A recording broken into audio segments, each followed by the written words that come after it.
Hey, hi, how are you? Good morning, good evening, good afternoon, whenever and wherever it is that you decided to watch this video.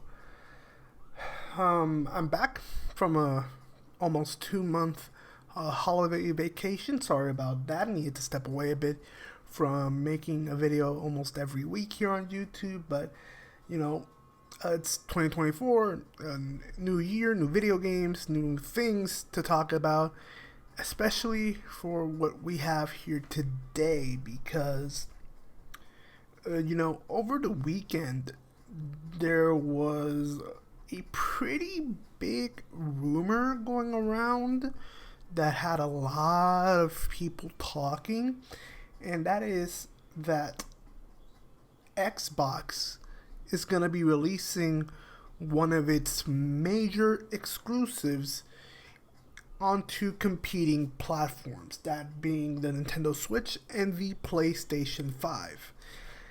And the rumor around the street, the word on the street, is that it's either Hi-Fi Rush releasing on a Nintendo Switch or Sea of Thieves launching on PlayStation 5 and or the Nintendo Switch.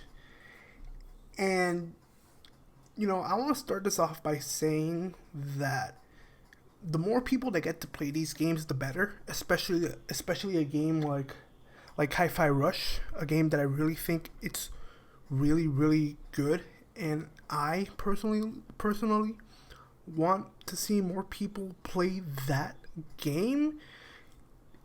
And if this is true, then great, because especially on a console like the Nintendo Switch, I know a lot of people that play on the Switch will enjoy a game like Hi-Fi Rush. But this news had a lot of people talking and with different opinions, which the basic of it all is that there's two camps of thoughts when it comes to this news. On one hand, there's a lot of people excited about this because they'll get to play games like Hi-Fi Rush on their platform, on their chosen console, which, like I said before, it's great. More people get to play these games. But on the other hand, a lot of people do not like this idea and are confused as to why Microsoft is doing this in the first place. And I can see both sides of this, although I'm sort of I don't know where exactly I'm leaning towards outside of the basic concept that I gave earlier of more people getting to play these games. But I can see the reason for both of these talking points, because on the one hand, of and the idea of being in favor of this, if you release a game like Hi-Fi Rush on the Nintendo Switch, have people play it, have people love it, and then announce a game like Hi-Fi Rush 2, and that is exclusive to the Xbox Series X and S, that would just make more people buy Xboxes, which in turn makes people buy Xbox Game Pass subscriptions, and those numbers go up, and numbers going up means more money for Microsoft and Xbox. And that's kind of the basic idea of doing this, of being in favor of this. But then on the other hand, you have this idea, this counter argument, that if you do this, what's there to say that they won't buy an Xbox Series X or S, and they'll just wait for it to inevitably release on the Nintendo Switch or the PlayStation 5. And it creates this interesting dilemma, because then in that point of view, those numbers won't go up for Xbox Game Pass, and in turn, Microsoft is shooting themselves in the foot with this strategy. And an interesting conundrum that Microsoft and Xbox is finding themselves in. When it comes to, in terms of Sea of Thieves, just to cover that, Sea of Thieves is a live service game. It's a games as a service. It's a multiplayer game.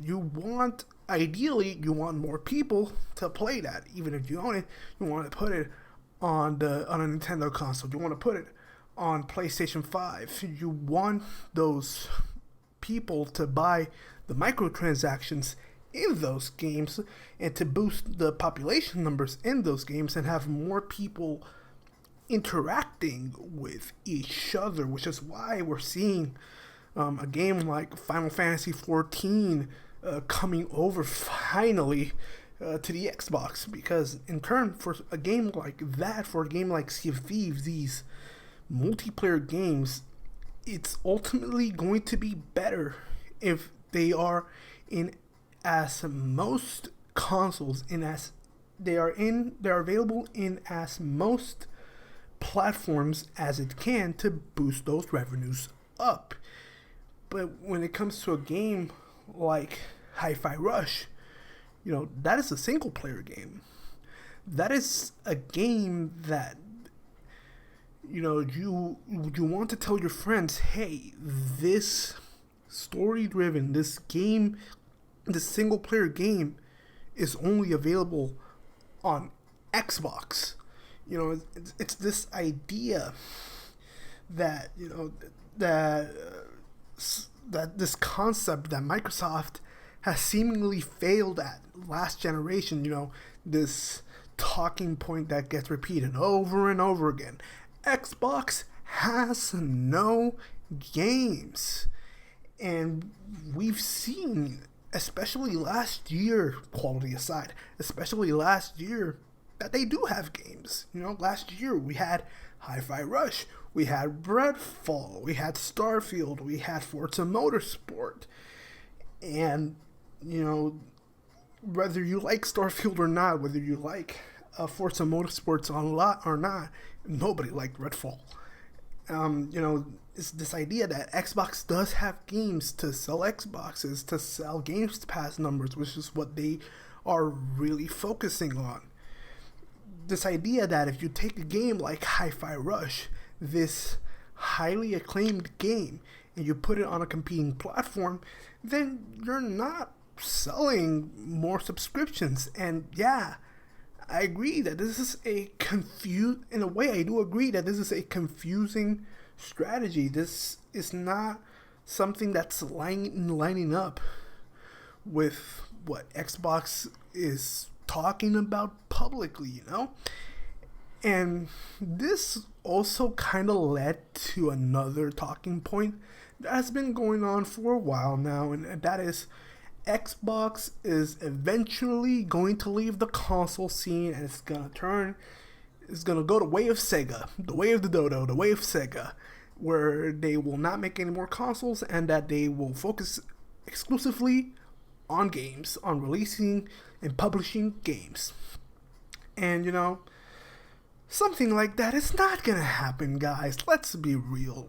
Xbox is not gonna go the way of Sega.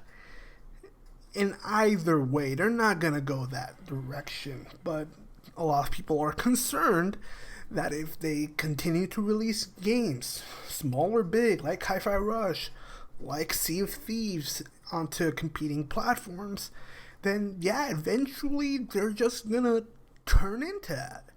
And well, I don't see that happening. I do understand that fear, especially if you are an Xbox only customer, which they are out there, just like there's people that only have a PlayStation 5, people that only have Nintendo Switch, or people that just have the PlayStation 5, Nintendo Switch, or Nintendo Switch, or Xbox, or the Xbox or PlayStation.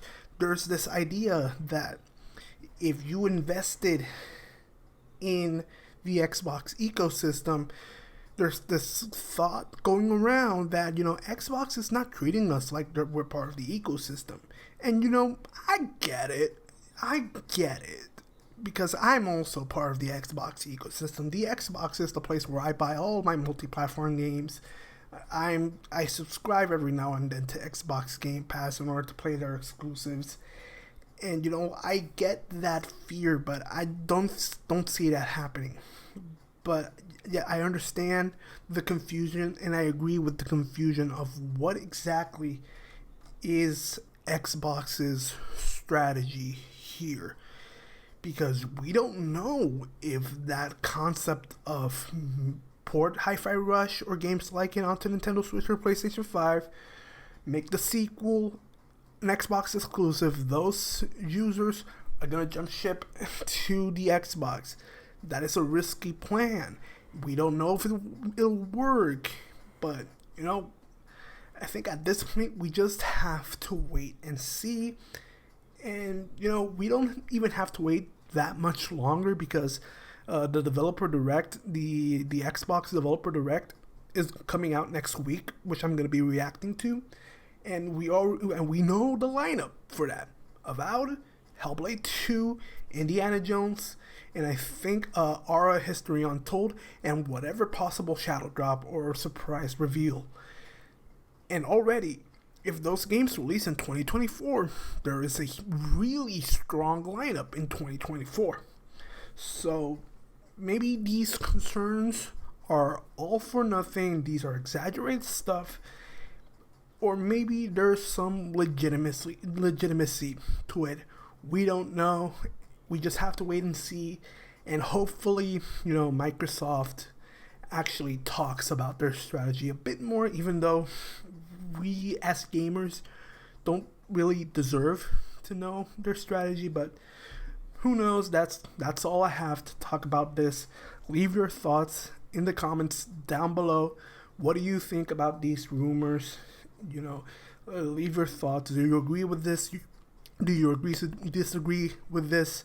Explain it all in the comments. If you liked this video, please leave a like, subscribe if you want to see more, especially next week, because other than my reaction to the developer direct, I'm going to be making a Nintendo 2024 predictions video. I'm gonna predict almost the entirety of Nintendo's 2024, and that's going to be exciting to watch. So yeah, with that said, I'll see you guys next time. Peace out.